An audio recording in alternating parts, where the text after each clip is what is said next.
आप ही से शुरू कर रहा हूं अतुल भाई, अतुल लोंडे पाटिल। अतुल भाई, जब सहमति बन गई ऑपरेशन सिंदूर पर अगले हफ्ते बहस होगी पार्लियामेंट में, फिर आप क्यों नहीं चलने दे रहे सदन को? लोकसभा राज्यसभा दोनों जगह हंगामा आज भी। सहमति में बलि चढ़ी है। आप कह रहे हो सहमति बनी है, लेकिन सहमति में एक बलि चढ़ी है। कोई कह रहे हैं कि जगदीप धनखड़ जी जो है वो जस्टिस वर्मा के इम्पीचमेंट और ऑपरेशन सिंदूर को जो उन्होंने समय दिया, जिसमें नड्डा जी और किरण रिजिजू जी नहीं गए थे, उसकी बलि चढ़ी है, ऐसा लोग कह रहे हैं मानक जी। क्योंकि वो चाहते थे कि जस्टिस वर्मा के इम्पीचमेंट का सारा प्रोसेस जो है वो सत्ता पक्ष करे। उन्होंने 66 साइन वाला नोटिस जो है वो विपक्षी दल का ले लिया और ऑपरेशन सिंदूर और इसमें उन्होंने सहमति दे दी, तो उन्हें सीधा सीधा कहा गया रिजाइन, घर जाओ, यू आर सैक्ड। ऐसा लोग चर्चा कर रहे दिल्ली की गलियारों में, ऐसा सब जगह पता चल रहा है। अब सच्चाई क्या है, कहीं ना कभी आगे तो आई जाएगी। तो ये मुंह जबानी सहमति बनना और फिर प्रधानमंत्री जी का वहां इंग्लैंड चले जाना, फिर वहां से मालदीव चले जाना, सत्र आगे भी किया जा सकता था, सत्र पहले भी किया जा सकता था। लेकिन संसद के इतने महत्वपूर्ण विषय में जब देश सवाल पूछ रहा है, उस वक्त हमारे प्रधानमंत्री जी जो चले जाते हैं, सुना है वो फेस नहीं करना चाहते, वैसे भी कुछ फेस नहीं करते वो। उनकी उपस्थिति जो है 29% से कम है, संसद में 29% से कम है, और राहुल जी की जो है वो 92% है। और जो प्रधानमंत्री मनमोहन सिंह थे, उन्होंने 1167 सवाल जो है उसके जवाब दिए थे। तो ये सारा जो है वो सामने स्पष्ट तरीके से प्रधानमंत्री, आपको पता है, ब्रिटेन के साथ फ्री ट्रेड एग्रीमेंट पे साइन करने गए हैं। आपको मालूम है ये बात बहुत इंपॉर्टेंट है देश के लिए। वो मैं कहता ना, कल पहले भी कर सकते थे, सत्र बाद में भी कर सकते थे, ये कर लेते 5 दिन, क्या फर्क पड़ रहा था? आपने तो विशेष सत्र तो दिया नहीं है।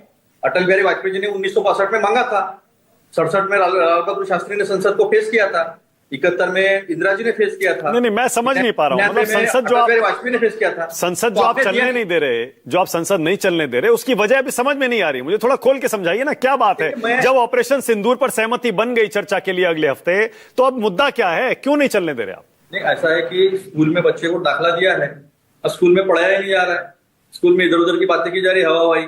तो रखोगे उस स्कूल में? वैसे संसद में जो बातें करनी है वो बातें करना ही नहीं चाहते हैं। कहते हैं कि संसद हम चलने नहीं दे रहे। संसद चलवाना तो सत्ता पक्ष का काम है, सत्ता पक्ष ने संसद चलवाने देनी चाहिए। आप विपक्ष के नेता को बोलने नहीं देते। एलओपी का उतना ही अधिकार होता है जितना नेता सदन का होता है। एलओपी को बोलने नहीं देते। सारा देश देख रहा है।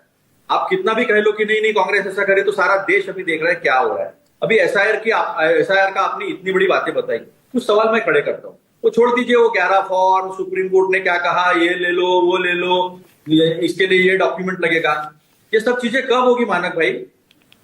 जब बीएलओ घर पे जाएगा। हाँ। नियम तो यह है कि बीएलओ ने घर पे जाना चाहिए। 1/4 के ऊपर घर नहीं गया है। अब यह है कि जो फ्रंटलाइन मीडिया है आपके जैसा कोशिश कर रहा है राजीव रंजन जी के माध्यम से, लेकिन कुछ लोग हैं जो सच्चाई सामने ला रहे। आज जन सुनवाई ली एक सिविल सोसाइटी ने, जन सुनवाई में लोग आकर बता रहे कि हमारे घर पे आया ही नहीं, मेरा फॉर्म भरा है, बता ही नहीं। एक तो सैनिक है, वो सैनिक छुट्टी लेकर फॉर्म भरने के लिए आया, पता चला उसका फॉर्म भर चुके हैं। कई फॉर्म ऐसे हैं कि जिसमें कोई डॉक्यूमेंट नहीं, सिर्फ फॉर्म भर के नाम लिख के दे रहे हैं। बीएलओ खुद साइन मार रहा है। एक माफीनामा भी आया है, वो भी पड़ा हुआ है सोशल मीडिया पर। वो माफीनामा दिया है बीएलओ ने कि मैंने आपका फॉर्म भरा, मैंने आपकी साइन मारी, मुझे माफ कर दो, ये टाइप का। तो 1/4 के से ज्यादा लोग जो है बीएलओ, वो लोगों के घर में गए नहीं है। मैक्सिमम फॉर्म जो हमें डेटा आ रहा है, इतना कर लिया हमने, 98% कर लिया, तो मैक्सिमम फॉर्म बीएलओ ने फर्जी तरीके से भरे हैं, तो वो फर्जी फॉर्म है। तो एक बात ये तय होती है कि जब महिलाओं को आप फॉर्म मांग रहे हैं, तो महिलाओं को तो मायके से लाना पड़ेंगे सारे डॉक्यूमेंट। वो आपने इतनी जल्दी दे दिए, तो ये फर्जीवाड़ा आपने किया, स्पष्ट तरीके सामने आता। मेरे मुंबई में लाखों लोग रहते हैं जो बिहार के हैं, बिहार में ही उनका रेसिडेंशियल एड्रेस है, उनके पास डॉक्यूमेंट नहीं, उनको जाकर भरने का समय नहीं मिला है, लेकिन उनका भी हो गया है। क्योंकि 1 करोड़ है बाहर निवासी, जो 1 करोड़ है बाहर काम के लिए गए लोग, ये इलेक्शन कमीशन ने जो आंकड़ा है, तो वो भी मैं आपके सामने जो है वो रख रहा हूं।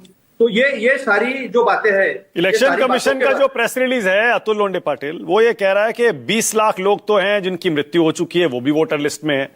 वो कह रहा है कि 28 लाख लोग शिफ्ट हो चुके हैं, 7 लाख के एक जगह से ज्यादा 2 जगह पे नाम रजिस्टर्ड है और 1 लाख मिल नहीं रहे, 56 लाख हो गए। एसआईआर कह रहा है, इसी से साबित हो जाता है कि एसआईआर की कितनी जरूरत है। 56 लाख लोग ऐसे हैं जो हटाने हैं। आप मासूम भी हो और भोले भी हो। मैं कह रहा हूं ये घर पर गए ही नहीं है, तो अपने हाथ से लिख दिया है, उसके ऊपर कोई मासूम ही भरोसा रखेगा? ये तो पूरे डॉक्यूमेंट्री एविडेंस के साथ सारे सबूत जो है सामने आ रहे हैं। एसआईआर होना चाहिए ना, कौन, बिल्कुल पुनरीक्षण होना चाहिए, प्यूरिफिकेशन होना चाहिए, सब कुछ होना चाहिए।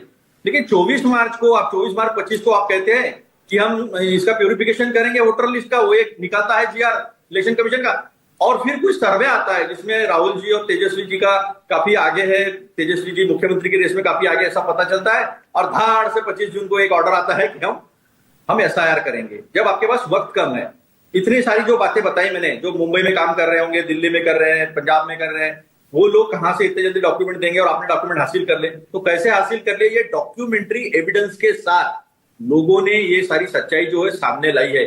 उसके बावजूद अगर आप आंकड़े पढ़ते होंगे कि 25 लाख मर गए, इतने लोग पता नहीं चल रहे, अभी तो सीजन चल रहा है। नहीं, अच्छा देखिए, मैं एक और बात कह रहा हूं, हमारे पास सूत्रों से जो खबर आ रही है अतुल भाई, वो ये कि संवैधानिक संस्था है चुनाव आयोग। संसद में आप इलेक्शन कमीशन की प्रक्रिया का मुद्दा उठाएंगे, सरकार कह रही है हम चर्चा नहीं कर सकते, जवाब कौन देगा? इलेक्शन कमीशन को तो बुला नहीं सकते कि सीईसी आइए, इलेक्शन कमिश्नर आइए और संसद में जवाब दीजिए। वो कह रहे हम सरकार संसद में इलेक्शन कमीशन की तरफ से बोल नहीं सकते, वो तो एक संवैधानिक संस्था है। इसमें इस मुद्दे को आप संसद में क्यों उठा रहे हैं? देखिए, सरकार भी कितनी भोली है, कितनी मासूम है। कहां से पावर आते हैं संवैधानिक संस्थाओं को? कॉन्स्टिट्यूशन से आते हैं। कॉन्स्टिट्यूशन को पावर कहां से आते हैं? कॉन्स्टिट्यूशन को पावर देश की सबसे बड़ी पंचायत है संसद से आते हैं। कॉन्स्टिट्यूशन में और कानून में बदलाव या नया कानून कौन ला सकता है? तो संसद ला सकती है। लेकिन ये सब करके संसद में चर्चा नहीं होनी चाहिए।